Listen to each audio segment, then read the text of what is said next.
Energy है, तो मैं उसको नेगेटिव नहीं मानती। पहले हो सकता है होगा मेरे घर में देखा, क्योंकि जब पहली बार पुष्टि में आया था ना, तब भी यही था कि वो समर्पण में है, वो नहीं चाहता कि मुझे परेशान, क्योंकि अगर कोई मारने के लिए प्रेत आए तो सोचो आप कितना ताकतवर होगा, और फिर मुझे मारा क्यों नहीं, और फिर मेरी भक्ति डिस्टर्ब नहीं करता। आप समझ रहे हो, मैंने इतना कुछ किया जीवन में, मैं साधना करती हूँ, मैंने अप्सरा साधना तक की है, होता तो मेरे को करने ही नहीं था, मेरे को सुला देता। अब सब कहते हैं कि मैं प्रेस से काम कराती हूँ, भाई ठीक है काम करता है कराती हूँ, मैं गलत तो नहीं कर रही ना किसी का, कराती हूँ ठीक है। मेरे ओरे में देखो, अब मैं भूत प्रेत का काम करती हूँ तो मेरे ओरे के बाद प्रेत ही तो दिखेंगे। मैंने किसी प्रेत को ठीक किया, 100 की सीधी बात, मैंने किसी प्रेत को ठीक किया, अब वो हाथ जोड़ के मुक्त हो रहा है और वो मुझको बोल रहा है कि मैं आपके ही पास रहूंगा, जब तक मेरा समय नहीं आता मैं आपके पास ही सेवा करूंगा। अब मेरी क्या गलती है इसमें?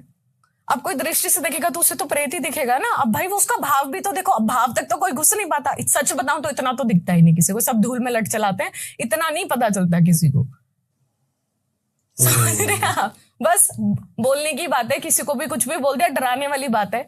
आप जब किसी फैमिली को प्रेत बाधा बताते हो ना, तो मैं तंत्र विद्या बताती हूँ कि आपके ऊपर यंत्र गणंत हुआ है, आपके ऊपर 4 प्रेत है, कभी नहीं बताती, बहुत कम, जब तक सामने नहीं बैठा होता कि इसकी बॉडी लैंग्वेज है ये समझ पाएगा समझ लेगा, तब तक नहीं बताती, खासकर महिलाओं को।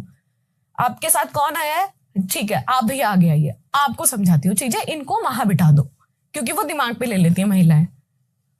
फिर आपको 90% महिलाओं को तो सब कुछ डिपेंड है ना आपके संकल्प और ऑरे पे ही करता है, जो मुझे फील हुआ है। कई लोग मेरे पास यहाँ पे आते हैं जो मेरे को कहते हैं कि हम तुम्हारे पॉडकास्ट पे आए थे तो हमारे ऊपर मारण क्रिया कराई गई है। क्यों? अरे कोई कराएगा तो मुझ पे कराएगा ना, इतने हल्के ऑरे के साथ, और मैंने कुछ भी प्रोटेक्शन कुछ भी नहीं पहना हुआ। मेरे को देखो ना, मैंने क्या